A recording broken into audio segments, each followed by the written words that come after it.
கூட்டத்தொடரில் தமிழகத்துக்கு தேவையான நிதி மற்ற உரிமைகள்லாம் என்ன எழுப்ப இருக்கிறோம், என்ன அறிவுறுத்திருக்கீங்க? ஏற்கனவே நாடாளுமன்ற உறுப்பினர்லாம் கூப்பிட்டு வச்சு என்னென்ன பேசணும் அப்படின்னு தீர்மானமே போட்டு நம்மகிட்ட கொடுத்துருக்குறோம். அதை வலியுறுத்தி பேச வேண்டியது நான் உத்தரவு போட்டிருக்கேன். அந்த அடிப்படையில் பேசுவோம். அதானி விவகாரத்தில் தமிழ்நாட்டில் வந்து செஞ்சது சொல்றாங்க.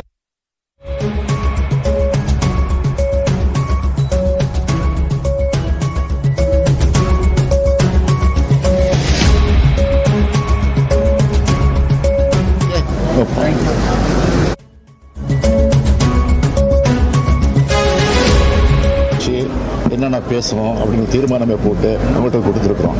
அதை வலியுறுத்தி பேச வேண்டியது நான் உத்தரவு போட்டிருக்கேன். அந்த அடிப்படையில் பேசுவோம். அதானி விவகாரத்தில் தமிழ்நாட்டில் வந்து செஞ்சது சொல்றாங்க.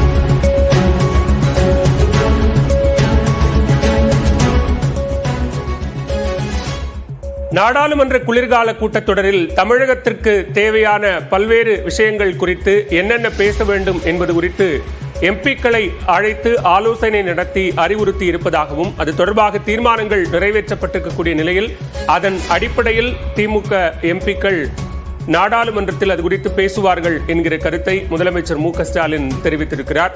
சென்னை கண்ணகி நகரில் மாற்றுத்திறனாளிகளுக்கான சேவை மையம், மழலையர் மாண்டிசரி பள்ளிகளுக்கான புதிய கட்டிடங்களை திறந்து வைத்து அவர்களுக்கு நலத்திட்ட உதவிகளை வழங்கிய முதலமைச்சர் செய்தியாளர்கள் சந்திப்பின் போது இந்த கருத்தை தெரிவித்திருக்கிறார்.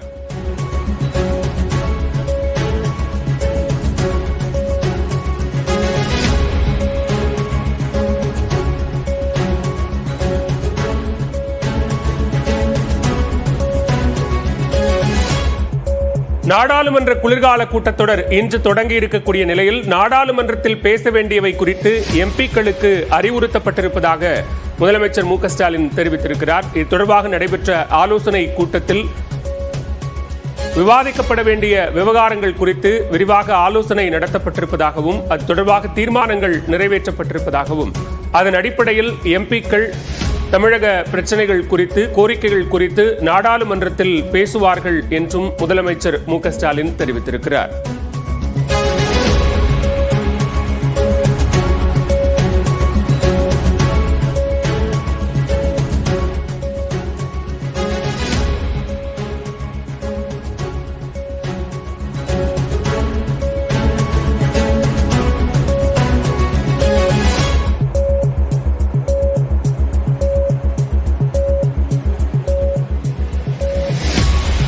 சென்னை கண்ணகி நகரில் மாற்றுத்திறனாளிகளுக்கான சேவை மையம் மற்றும் மழலையர் மாண்டிசரி பள்ளிக்கான புதிய கட்டிடங்களை முதலமைச்சர் மு.க.ஸ்டாலின் திறந்து வைத்தார். இந்த நிகழ்வுகளுக்கு பின் செய்தியாளர்களை சந்தித்த முதலமைச்சர் நாடாளுமன்ற குளிர்கால கூட்டத்தொடரில் தமிழ்நாடு சார்ந்த பிரச்சனைகள் குறித்து விவாதிக்க எம்பிக்களுக்கு அறிவுறுத்தப்பட்டிருப்பதாகவும் அது தொடர்பாக நடைபெற்ற ஆலோசனை கூட்டத்தில் அவர்களுக்கு உரிய அறிவுறுத்தல்கள் வழங்கப்பட்டிருப்பதாகவும் தெரிவித்திருக்கிறார். நாடாளுமன்ற குளிர்கால கூட்டத்தொடர் இன்று தொடங்கிய நிலையில் பல்வேறு விவகாரங்கள் குறித்து பேசுவதற்கு எதிர்க்கட்சிகள் முயன்று வருகிறார்கள். அதே நேரத்தில் மக்களவை நண்பகல் 12 மணி வரை ஒத்திவைக்கப்பட்டிருக்கக்கூடிய நிலையில் மாநிலங்களவையிலும் எதிர்க்கட்சிகள் அமளி காரணமாக 11:45 மணி வரை ஒத்திவைக்கப்பட்டிருக்கிறது. இந்நிலையில் இது தொடர்பாக முதலமைச்சர் செய்தியாளர் சந்திப்பின் போது பேசிய கருத்துக்களை பார்த்தோம்.